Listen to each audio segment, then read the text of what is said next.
అందరికీ నమస్కారం. మనం ఎవరు, అసలు ఎక్కడనుంచి వచ్చాం, ఈ ప్రశ్నలు ఎప్పటినుంచో మనసులో మెదులుతూనే ఉంటాయి కదా. ఈరోజు మనం పరం జ్ఞానము అనే గ్రంథం చెప్పే ఒక అద్భుతమైన విశ్వరహస్యాన్ని తెలుసుకోబోతున్నాం. ఇది మన ఉనికిని ఒక సరికొత్త కోణంలో చూపిస్తుంది.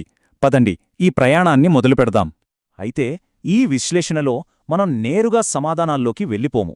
ముందుగా మానవజాతిని వేలేళ్లుగా తొలిచేస్తున్న కొన్ని చాలా లోతైన ప్రశ్నలతో మొదలు పెడదాం. ఎందుకంటే ఈ ప్రశ్నలే ఈ మొత్తం జ్ఞానానికి గుండెలాంటివి. మొట్టమొదటి ప్రశ్న, మనం ఎవరు? మానవజాతికి ఇంత చరిత్ర ఉన్నప్పటికీ మనలో చాలామందికి ఈ రోజుకి అంతు చిక్కని ప్రశ్న ఇది. మన ఉనికి వెనక ఉన్న అసలు అర్థమేంటి? ఎప్పుడైనా దీని గురించి లోతుగా ఆలోచించారా? సరే, మనం ఎవరు అనే ప్రశ్న తర్వాత వెంటనే వచ్చే మరో ప్రశ్న, మనం ఎక్కడ్నుంచొచ్చాం, మన ఈ ప్రయాణం ఎక్కడ మొదలైంది, అసలు మన ఉనికికి మూలమేంటి? ఇక అన్నిటికంటే ముఖ్యమైన ప్రశ్న, ఈ గ్రంథం చెప్పే అంతిమ ఆధ్యాత్మిక అన్వేషణ ఇదే. ఈ జనన మరణ చక్రం నుండి బయటపడటమెలా? అమరలోకానికి, అంటే శాశ్వతమైన ఆనందముండే చోటికి మళ్లీ తిరిగి వెళ్లడం సాధ్యమేనా?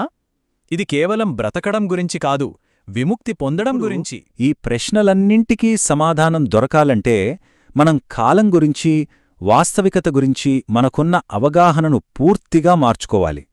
మన ఆలోచనా పరిధిని చాలా చాలా పెద్దదిగా చేసుకోవాల్సిన సమయం ఇది. ఒక్కసారి సంఖ్యలు చూడండి.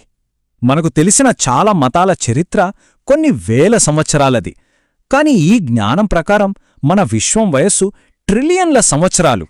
అంటే దానర్థమేంటంటే అనంతమైన ఈ విశ్వకాల ప్రవాహంలో మన మానవ చరిత్ర అనేది ఒక చిన్న నీటి చుక్కలాంటిది మాత్రమే. ఇదేనండి మొత్తం జ్ఞానానికి పునాది. అదే బేహద్ విశ్వం. బేహద్ అంటే అపరిమితం అని. అంటే మన కంటికి కనిపించే ఈ విశ్వం లాంటివి అనంతంగా ఉన్నాయని భావన చెబుతోంది. సో మనం గుర్తుంచుకోవాల్సిందేంటంటే మనం చూస్తున్నది మొత్తం చిత్రంలో చాలా చాలా చిన్న భాగం. మరింత పెద్ద అపరిమితమైన విశ్వంలో సృష్టి ఎలా ఉంటుంది, అదెలా నిర్మితమయ్యుంది? పదండి చూద్దాం. దీన్నొక పెద్ద కంపెనీ స్ట్రక్చర్లాగా ఆలోచించండి. అనంతమైన మల్టీవర్సులుంటే వాటిలో అనంతమైన గ్యాలక్సీలు, విశ్వాలు, వాటిని సృష్టించేందుకు అనంతమైన బ్రహ్మలు, విష్ణువులు, శంకరులు, ఇంకా వారిపైన అనంతమైన శివులు, మహాశివులు, పరమహాశివులు. ప్రతి ఒక్కరూ వారి వారి పరిధిలో సృష్టిని నడిపిస్తుంటారు. అంటే ఒకే దేవుడు అనే కాన్సెప్ట్ కాకుండా ఇక్కడ అనంతమైన సృష్టికర్తల వ్యవస్థ కనిపిస్తోంది. జీవితం కేవలం భూమిపై మాత్రమే కాదు, ప్రతి చోటా ఉంది. అద్భుతంగా ఉంది కదా ఈ వాక్యం. అంటే ఈ అనంతమైన విశ్వం లెక్కలేనన్ని లోకాలతో, జీవంతో నిండిపోయిందనమాట.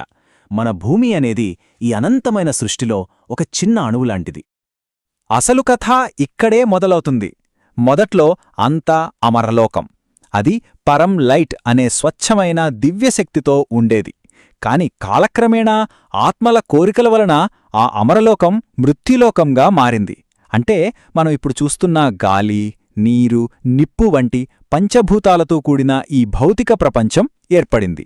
మరి ఈ మార్పు వల్లే మనం జనన మరణ చక్రంలో చిక్కుకుపోయాం. ఇదంతా వింటుంటే ఒక డౌట్ వస్తుంది కదా, ఇంత లోతైన, ఇంత సంక్లిష్టమైన జ్ఞానం అసలు ఎక్కడ్నించొచ్చింది? దీనికి మూలమెవరు? చూద్దాం. ముందుగా ఒక విషయం, ఈ జ్ఞానం ఏ పుస్తకాల నుంచో చదివి తెలుసుకున్నది కాదు. ఇది మన సాధారణ ఇంద్రియాలకు, మనస్సుకి అందనిది. ఇది లోతైన ధ్యానంలో, అంటే అతీంద్రియ చేతనా స్థితుల్లో నేరుగా గ్రహించబడిన జ్ఞానం. ఈ జ్ఞానాన్ని మన ముందుకు తీసుకురావడంలో ఇద్దరు వ్యక్తులు చాలా ముఖ్యం. ఒకరు బేహద్ దాదాజీ. ఆయన తన తపస్సు ద్వారా భౌతిక రూపానికి అతీతమైన నిరాకార స్థితిని పొంది ఈ జ్ఞానాన్ని అందుకున్నారు. ఇక మరొకరు బాపూజీగారు. ఆయన లోతైన ధ్యానం ద్వారా సమాధి అనే అత్యున్నత చేతనావస్థకు చేరుకుని ఈ జ్ఞానాన్ని మనకోసం భూమిమీదికి తీసుకువచ్చారు. సరే, ఇంత పెద్ద విశ్వం గురించి, సృష్టి గురించి మాట్లాడుకున్నాం కదా. ఇప్పుడు అసలు విషయానికొద్దాం. మనకు, అంటే ఆత్మకు దీనివల్ల ప్రయోజనమేంటి, మన ఫైనల్ డెస్టినేషన్ ఏంటి, దానిపై దృష్టి పెడదాం. ఈ జ్ఞానం ప్రకారం జీవితానికి ఉన్న ముఖ్యమైన ఉద్దేశం ఒక్కటే, మనల్ని మనం తెలుసుకోవడం, అలాగే ఈ అనంతమైన సృష్టిని అర్థం చేసుకోవడం. ఇక్కడ మనల్ని మనం తెలుసుకోవడం అంటే మన నిజస్వరూపం ఆత్మ అని గ్రహించడం. అవును, కేవలం ఒక్కటే. ప్రతి ఆత్మకు ఒకే ఒక్క ఫైనల్ గోల్ ఉంటుంది. అందుకే ఇక్కడ 1 అనే నంబర్ కనిపిస్తోంది. మన జీవిత ప్రయాణం మొత్తం ఆ ఒక్క గమ్యం కోసమే. మరి ఆ గమ్యమే పరంధామం. ఇదే శాశ్వతమైన శాంతికి నిలయం. ఈ పరంధామాన్ని చేరడమే ఆత్మ యొక్క అంతిమ లక్ష్యం. దాన్ని చేరితే ఇక ఈ జనన మరణ చక్రం నుంచి శాశ్వతంగా విముక్తి పొందినట్లే. ఇక్కడొక చాలా శక్తివంతమైన వాక్యముంది. లేకపోతే ఈ అమూల్యమైన మానవ జన్మ వృధాగా గడిచిపోతుంది. ఇదొక రకంగా హెచ్చరిక, అదే సమయంలో మన ఆధ్యాత్మిక ప్రయాణానికి గొప్ప ప్రేరణ కూడా. సరే, ఈ మొత్తం విశ్లేషణ తర్వాత ఒకే ఒక్క ప్రశ్నతో ముగిద్దాం. మనందరం మనల్ని మనం వేసుకోవలసిన ప్రశ్న, మరణం తర్వాత నేను ఎక్కడికి వెళ్తాను? దీని గురించి కాస్త ఆలోచించండి.